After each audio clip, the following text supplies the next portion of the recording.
የህወሓት ጄኔራሎች ለጠቅላይ ሚኒስትር አብይ የላኩት ማስጠንቀቂያ ትኩረት ስቧል። በጦር መኮንኖች የሚመራው ህወሓት ከሰሞኑ ዝግ ስብሰባ ያደረገ ሲሆን ከስብሰባው በኋላም ጠንካራ መግለጫ አውጥቷል። በመግለጫውም አብይ የሚመሩት ማዕከላዊ መንግስት አዲስ ጦርነት ከማቀጣጠል ይቆጠብ፣ ካልሆነ ግን ሲል አማራጭ እርምጃ ይፋ አድርጓል። ስለ ድሮን ጥቃቱም ያለው ነገር አለ፣ በዝርዝር እናስደምጣቸዋለን። በአሰብ ጉዳይ አብይ ዝግ ስብሰባ ማድረጋቸው ታወቀ። ስብሰባው በትናንትናው ዕለት የተደረገ መሆኑም ታውቋል። ትሰሙታላችሁ። ድንበር ላይ ተኩስ ተከፈተ። የኢትዮጵያ ወታደሮች ድንበር አቋርጠው መግባታቸውም ታውቋል። በድንበሩ ላይ የተከፈተውን ተኩስ ተከትሎ የሚሊሻ አዛዥ መገደላቸውን ዓለም አቀፍ ሚዲያዎች አረጋግጠዋል። ከሳምንታት በፊት የድንበሩ ውጥረት ማየሉን ተከትሎ ከኢትዮጵያ በኩል ጥቃት ሊሰነዘር ይችላል በሚል የሀገሪቱ መንግስት የጦር ቤዝ ለመገንባት እንቅስቃሴ መጀመሩ ሲዘገብ ነበር። እንመለስበታለን። በአፋር ክልል የተከሰተው እሳተ ገሞራ ፍንዳታ ጉዳይ ብዙዎችን ትኩረት ስቧል። አንድ ዓለም አቀፍ ሚዲያ በአፋር ስምጥ ሸለቆ በኤርታሌ ተራራ ላይ የተከሰተው ፍንዳታ በግምት ከ10 ሺህ ዓመታት በኋላ ለመጀመሪያ ጊዜ በአካባቢው የተከሰተ ነው ተብሎ ይታመናል ሲል ዘግቧል። በሌላ በኩል የእሳተ ገሞራው ፍንዳታ ድምፅ ስሜት እስከ ጅቡቲ፣ ትግራይና ወሎ ዙሪያ ባሉ ከተሞች ላይ ከፍተኛ ነበር ተብሏል። ታደምጡታላችሁ። አክብሮታዊ ሰላምታችን በያላችሁበት የዓለም ዳርቻ የረሳችሁ የተወደዳችሁ የአንድ አፍታ ሚዲያ ቤተሰቦች ከአንድ አፍታ ለአሁኑ መደመጥ አለባቸው ያልናቸውን ዜናዎች ወደ እናንተ የምናደርስበት ሰዓት ላይ ተገኝተናል። አብራችሁን ትቆዩ ዘንድ ግብዣችን ነው።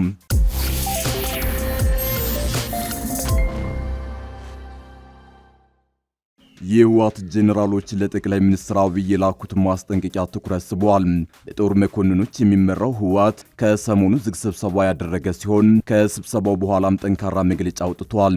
በመግለጫውም አብይ የሚመሩት ማዕከላዊ መንግስት አዲስ ጦርነት ከማቀጣጠል ይቆጠብ፣ ካልሆነ ግን ሲል አማራጭ እርምጃ ይፋ አድርጓል። ለድሮን ጥቃቱ ያለው ነገር አለ። ዝግ ስብሰባ ተወጥሮ የሰነበተው የህወሓት ማዕከላዊ ኮሚቴ የፌዴራል መንግስቱን በህዝብ ጠላትነት ፈርጆ የትግራይ ህዝብ ለመረረ ትግል ቀስቅሷል። የህወሓት ማዕከላዊ ኮሚቴ ከሰሞኑ ዝግ ስብሰባ ሲያደርግ ሰንብቶ የቀጣይ ትግል አቅጣጫውን አስቀምጧል ተብሏል።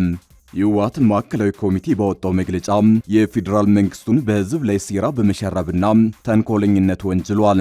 በተለይም በሱ አገላለጽ የትግራይ ሉዓላዊነት ለማረጋገጥ ፍቃደኝነት ከማሳየት ይልቅ በወራሪነት የፈረጃቸውን የአማራ ኃይሎች እያደራጀ ነው ሲል ህወሓት ክስ አሰምቷል።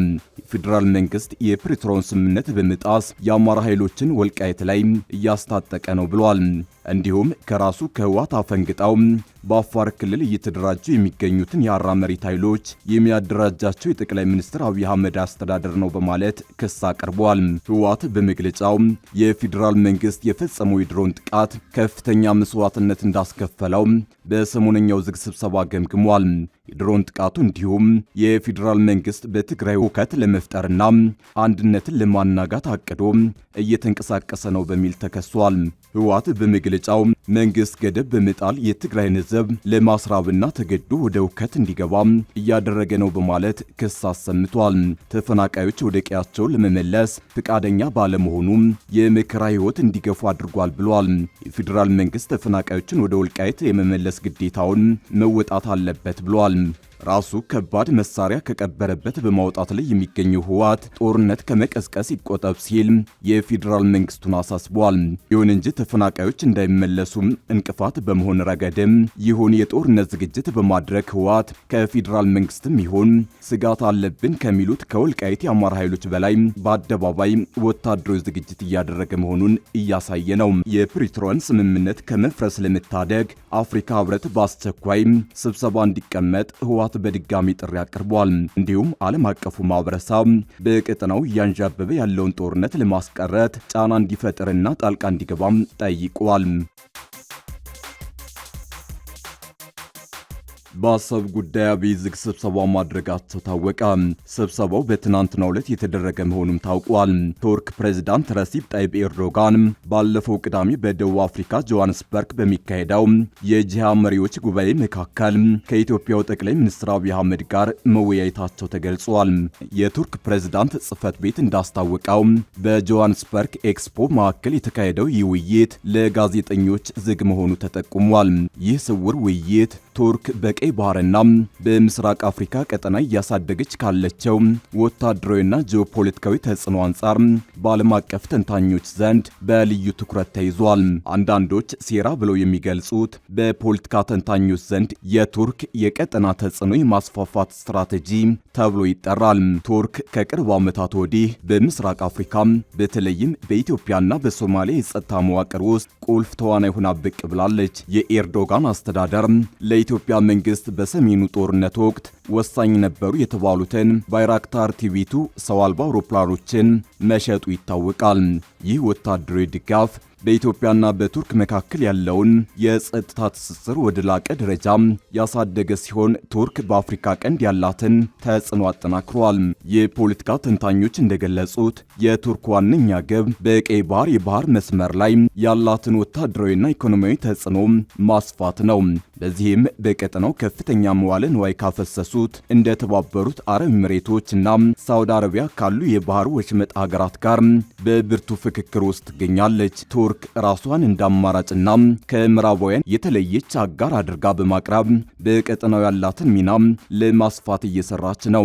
በመሆኑም ከትናንት በስቲያ በፕሬዝዳንት ኤርዶጋንና በጠቅላይ ሚኒስትር አብይ መካከል የተደረገው ዝግ ውይይት ከነዚህ የጸጥታና የስትራቴጂ አጋሮች ጋር የተያዘ ሊሆን እንደሚችል ተንታኞች ይገምታሉ።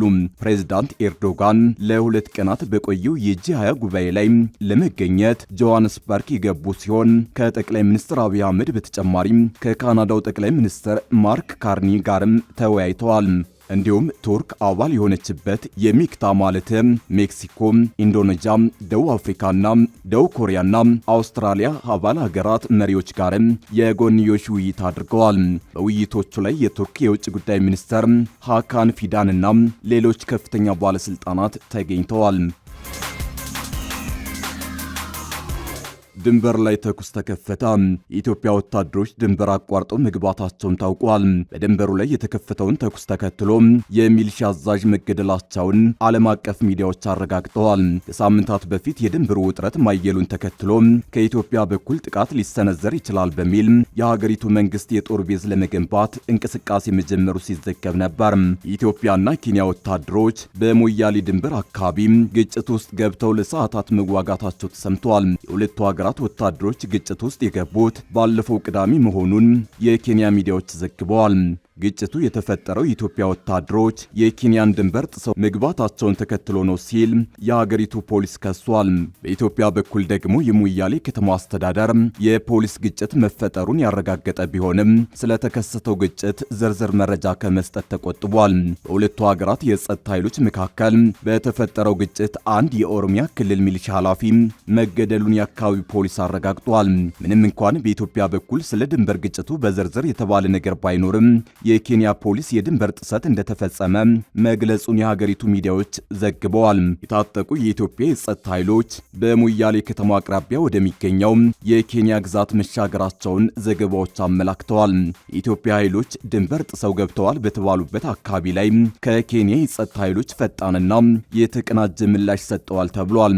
ፈጣን ምላሽ የሰጡት የኬንያ አስተዳደር ፖሊስ አገልግሎትና የድንበር ፓትሮል ክፍል ናቸው ተብሏል። የኬንያ ፖሊስ ለሀገሪቱ ሚዲያዎች በሰጠው ማብራሪያ የኢትዮጵያ ወታደሮች ከሴሲ አካባቢ 2 ኪሎ ሜትር ድንበር ጥሰው ገብተዋል ተብሏል።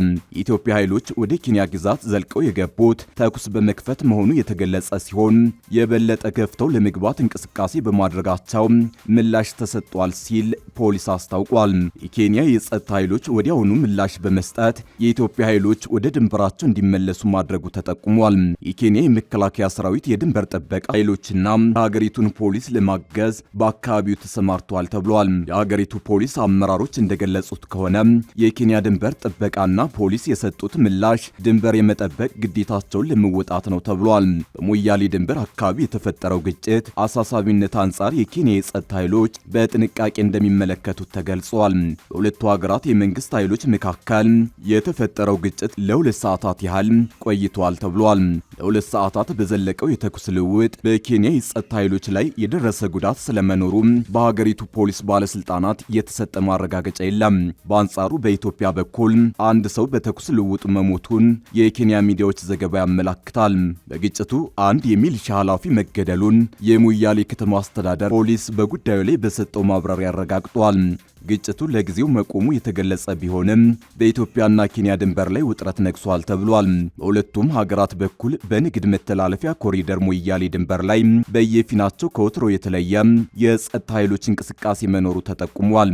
የኬንያና ኢትዮጵያ ባለስልጣናት በተፈጠረው ግጭት ላይ እየተነጋገሩ መሆኑ የታወቀ ሲሆን የድንበር ግጭቱ የተፈጠረበትን ሂደት በጋራ እየመረመሩ ነው ተብሏል።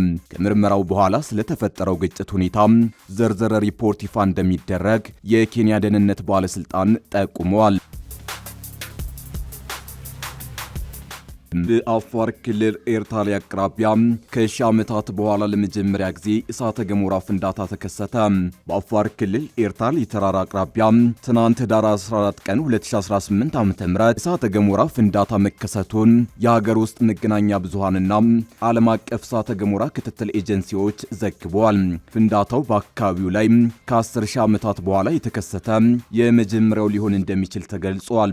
የአፋር ክልል መንግስት ኮሚኒኬሽን ቢሮ ባወጣው መግለጫ የሁኔታው ክብደት በመረዳት ለተከታታይና ጥልቅ ዘገባዎች የሚዲያ ስምሪት መደረጉን ጠቅሶ የኤርታሌ ፍንዳታው ከወትሮ በተለየ መልኩ የመጠንና የድምፅ አስደንጋጭነት እንደነበረው በአፋር ቲቪ በኩል በስፍራው ከተሰማሩ ጋዜጠኞችና አካባቢው ነዋሪዎች መረጃ ተረጋግጧል ብሏል።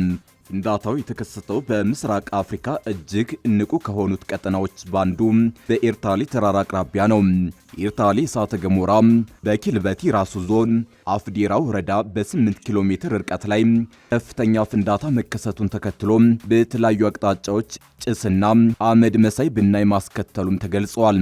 እንደ አፋር ቲቪ ዘገባ ፍንዳታው በተከሰተበት ሰዓት የነበረው ድምፅ ከፍተኛ በመሆኑ በኤርታሌና አፍዴራ ከተማ አቅራቢያ ንዝረትና መጠነኛ መንቀጥቀጥ አስከትሏል። ነዋሪዎች በድምፁ እጅግ ተደናግጠው በፍርሃት ነበር ሲሉ ክስተት አስረድተዋል። የድምፁ ስሜት እስከ ጅቡቲ፣ ትግራይና ወሎ ዙሪያ ባሉ ከተሞች ላይ እንደተሰማ አፋር ቲቪ በስልክ ያነጋገራቸው ነዋሪዎች መናገራቸውን ዘግበዋል። የፈነዳው ተራራ ከዋናው የኤርታሌ ተራራ በ8 ኪሎ ሜትር ርቀት ላይ የሚገኝ ሲሆን ከ3 ቀን በፊት ጭስ መሰል ነገር ይታይበት እንደነበር በስፍራው በእንስሳት ጥበቃ ላይ የተሰማራ ወጣት ገልጿል። ተራራው ከዚህን በፊት ምንም አይነት ምልክት አሳይቶ እንደማያውቅና ከ3 ቀን በፊት የተወሰነ ጭስ ማውጣት ጀምሮ ትናንት ለጀሮ በሚከብድ መልኩ ከፍተኛ የፍንዳታ ድምፅ እንደወጣና አካባቢውን በጥቁር ጭስ ወደ ጨለማነት እንደቀየረባቸው የመንደሩ ነዋሪ አስረድተዋል። በተጨማሪም ክስተቱ ከጠዋቱ 4 ሰዓት እስከ 7 ሰዓት ድረስ ድምፅ እያሰማ እንደነበር የስፍራው አስጎብኚ ገልጿል። የፍንዳታው ጭስ ትናንት አመሻሹ ላይ ትንሽ የቀነሰ ሲሆን ቀን ላይ ከነበረው ጥቁርና ጭጋጋማ አየር ወደ ነጭ አመድ መሰል ጭስ መቀየሩንም ዘገባው አመላክቷል። በኤርታሌ አቅራቢያ ፍንዳታ አስተናግደው የተከፈቱት ሁለቱ ተራሮች ዛሬ ላይ ደግሞ ጭሳቸው ከትናንቱ የቀነሰ ሆኖ መመልከት ተችሏል ተብሏል። የኔዘርላንድ የዜና ወኪል ቢኤንኦ ኒውስ ዓለም አቀፍ የእሳተ ገሞራ ክትትል ኤጀንሲዎችን ዋቢ አድርጎ እንደዘገበው በአፋር ስምጥ ሸለቆ በኤርታሌ ተራራ ላይ የተከሰተው ፍንዳታ በግምት ከ10 ሺህ ዓመታት በኋላ ለመጀመሪያ ጊዜ በአካባቢው የተከሰተ ነው ተብሎ ይታመናል።